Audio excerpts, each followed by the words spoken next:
Estamos de volta com a mesa de debates aqui na TVE Juiz de Fora.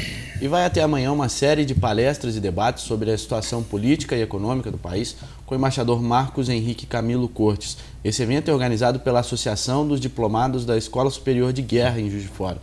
A palestra de hoje é denominada O Brasil em Face do Panorama Mundial. Hoje você vai saber mais informações sobre a palestra e também sobre os assuntos que serão tratados. O embaixador está aqui conosco, muito obrigado pela sua presença. E primeiro, para começar a nossa conversa, queria que o senhor falasse o que é discutido nessas palestras. Em primeiro lugar, muito obrigado pelo convite. Eu já estive aqui em anos anteriores, é sempre um prazer voltar à mesa de debates e voltar a Juiz de Fora. Até porque, pelo lado paterno, a minha família é aqui da Zona da Mata. Uma nota pessoal, mas que eu não quero deixar passar, há uma cidadezinha aqui perto que tem o nome do meu bisavô, senador Agostinho Cortes. De modo que eu me sinto em casa. Além do mais, é um prazer especial participar dessa atividade da ADESC, que faz um trabalho extraordinário de tentar difundir conhecimento sobre o nosso país, independente de considerações político-partidárias.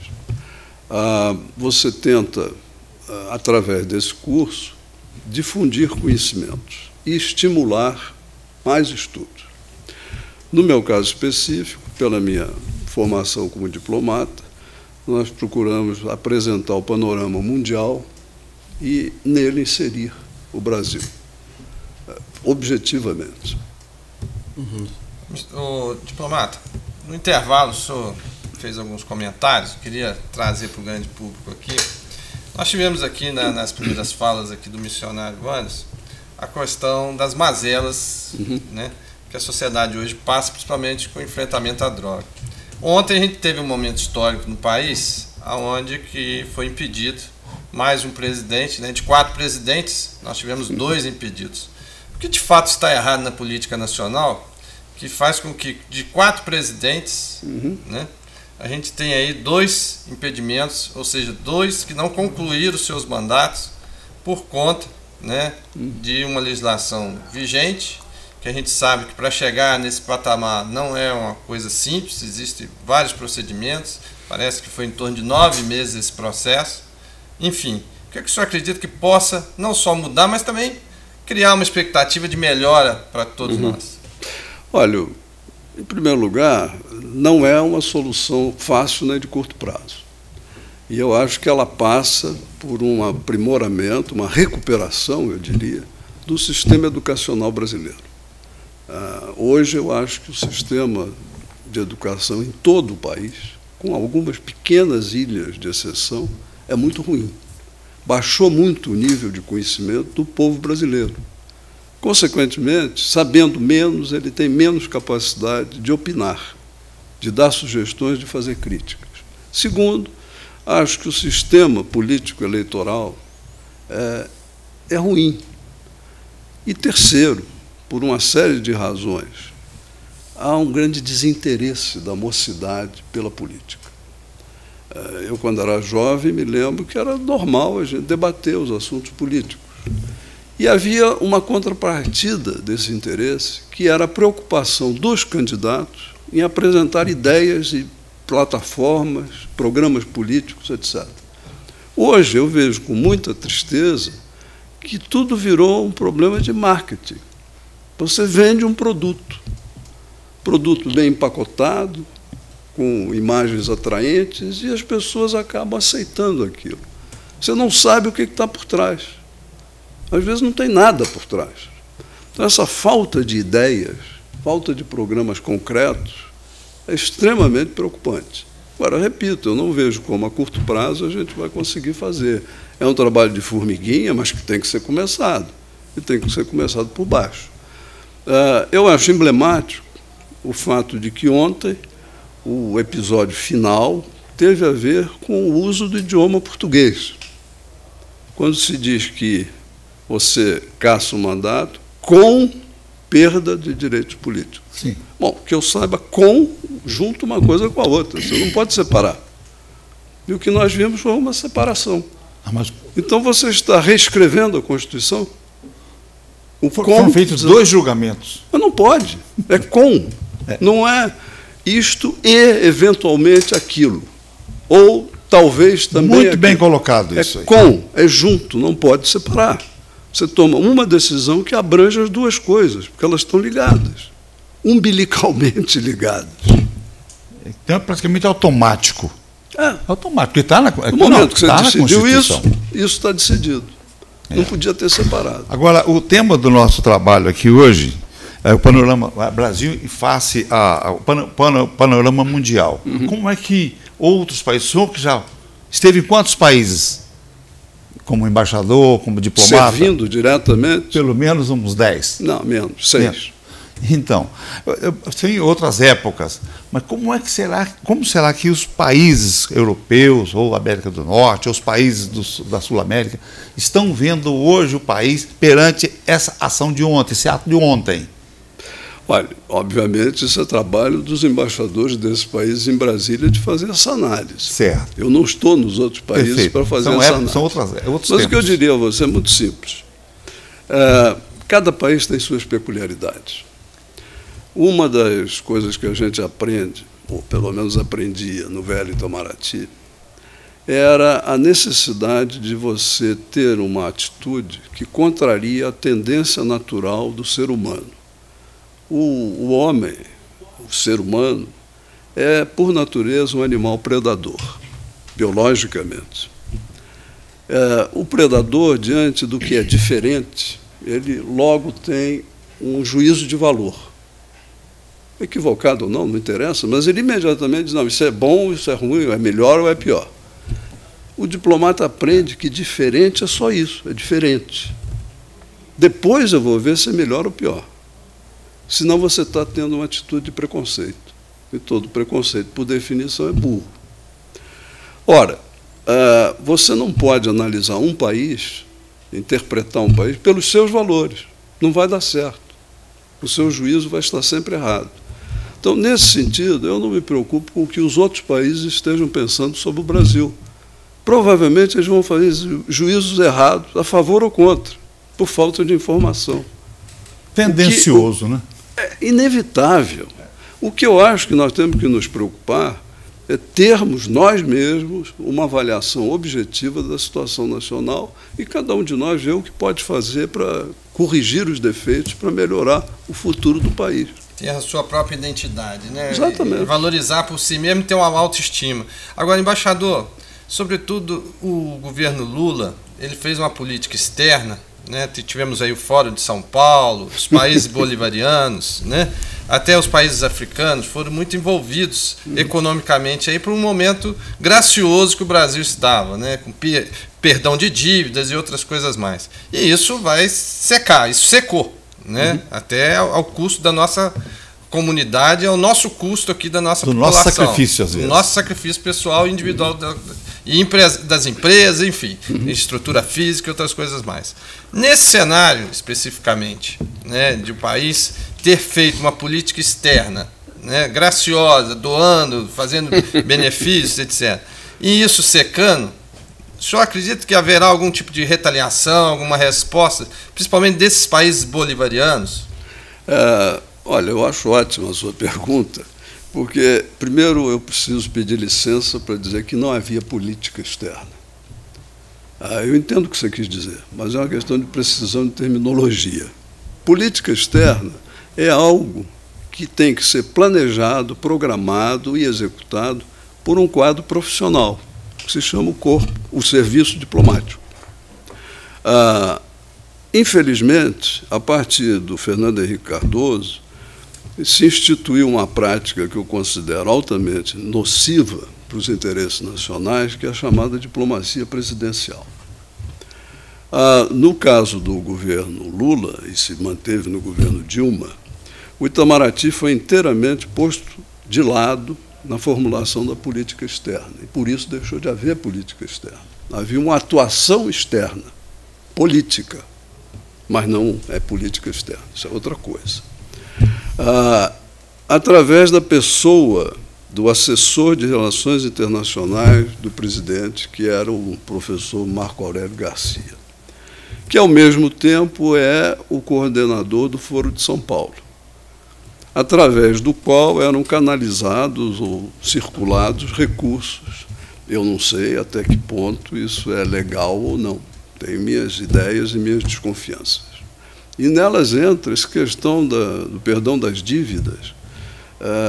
Eu acho muito estranho que você dá um crédito, digamos, de 100 milhões de dólares para um país, sabendo que ele não vai ter condição de pagar, e depois você perdoa esse crédito. Será que não houve uma compensação através do Foro de São Paulo para você, em vez de perdoar 100, perdoa 80 e 20, voltam? É possível. De todo modo, o que eu acho grave é que a condução da atuação externa do Brasil foi feita para servir a interesses político-partidários e não ao interesse nacional. Violaram sistematicamente princípios que o Itamaraty e, portanto, o Brasil defendeu ao longo de décadas ou de séculos. Isso tudo foi posto por água abaixo. Nós perdemos internacionalmente o prestígio que a diplomacia brasileira tinha. Isso vai levar muito tempo para recuperar. Quando se começar a recuperar, tá? A atuação do Brasil, limitada a interesses políticos, ideológicos, é necessariamente errada. Ela tem que ser pautada sempre pelo interesse nacional, mesmo porque política externa de verdade é de longo prazo. Por isso ela é feita por profissionais e não por políticos, porque ela ultrapassa vários mandatos presidenciais. Vamos para um rápido intervalo, voltamos já, continuando a nossa conversa com o embaixador. Não sai daí.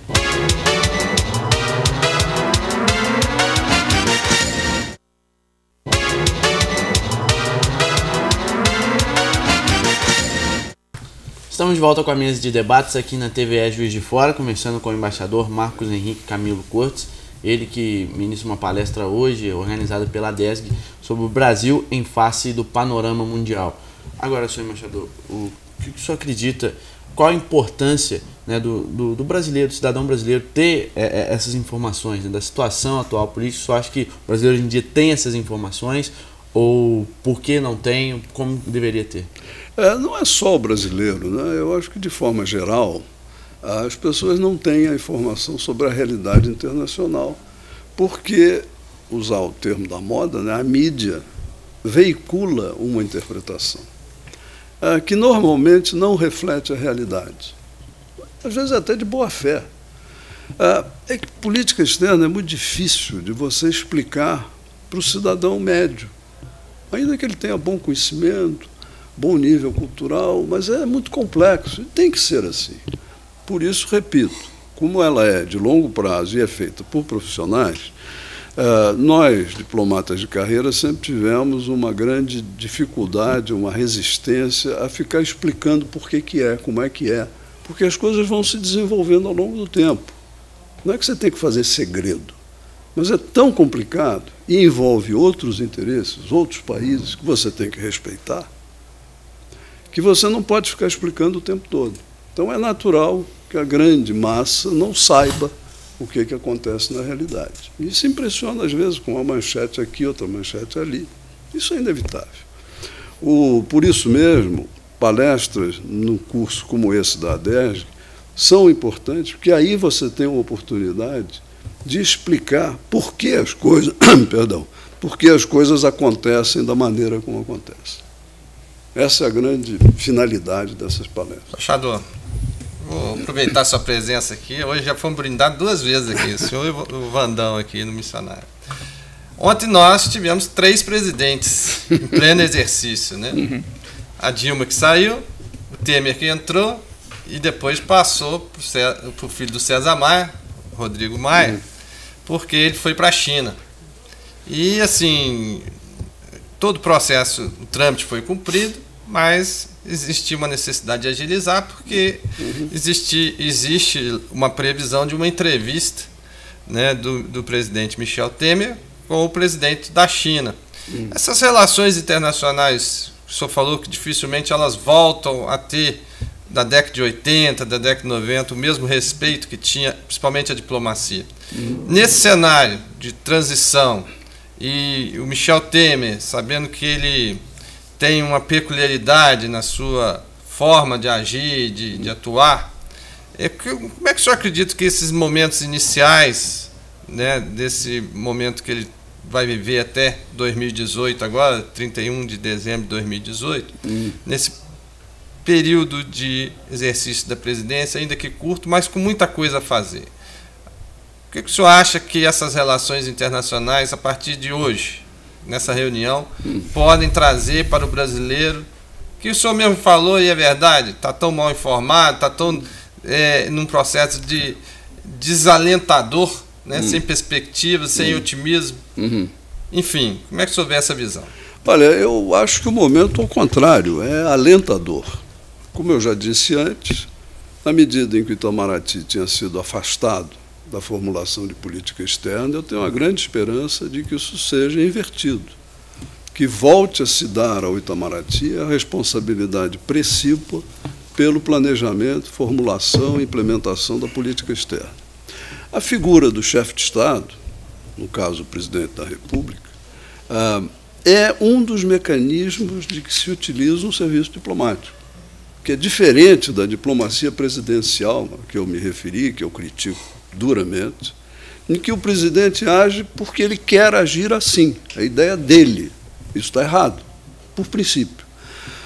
Eu vejo a ida, por exemplo, do presidente Temer à China, participar do G20, como sendo, eu acho, talvez eu esteja sendo otimista, já uma indicação disso, porque é óbvio que ele pessoalmente, não tem uma base de conhecimento para dialogar com o presidente da China, mas ele estará assessorado por profissionais que terão feito o estudo necessário para municiá-lo com conhecimento que permita um diálogo produtivo com o presidente da China e com os outros chefes de Estado e de governo com quem ele vai se entrevistar.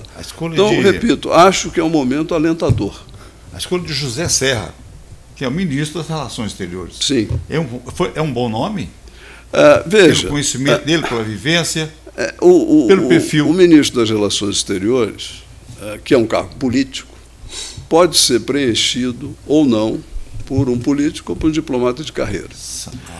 No fundo, não faz muita diferença se nós respeitarmos o que havia até, repito, o governo do Fernando Henrique. Quem manda no Itamaraty, na máquina do Serviço Diplomático Brasileiro, é o secretário-geral, que é um diplomata de carreira, embaixador de carreira, já tendo exercido a chefia de missão diplomática. Até isso, no governo Lula, foi violado. Nomearam um secretário-geral que nunca tinha sido embaixador no exterior. Mas, enfim, vamos adiante, que é mais importante. Na medida em que você tem um chanceler que respeite a instituição, que a utilize para o objetivo de política externa, qualquer nome é bom. Se não for assim, qualquer nome é ruim. Eu tenho a impressão, pelas primeiras decisões, eu não conheço o ministro José Serra, a não ser de jornal. Bom, mas as primeiras providências que ele tomou, a meu ver, estão corretas. É óbvio que ele foi bem assessorado, porque ele não é diplomata de carreira, ele nunca militou em política externa. E, no entanto, ele tomou as decisões que eu, no lugar dele, teria tomado, como diplomata. A reação que ele teve, corretíssima, em relação aos bolivarianos, perfeita. E isso tirou qualquer tipo de intromissão, que era indevida, mas que havia, desses regimes bolivarianos no Brasil. Isso já é um avanço extraordinário. Já mostrou que a conduta do Brasil volta a ser uma conduta voltada para o interesse nacional e não para servir a intuitos ideológicos. Maravilha.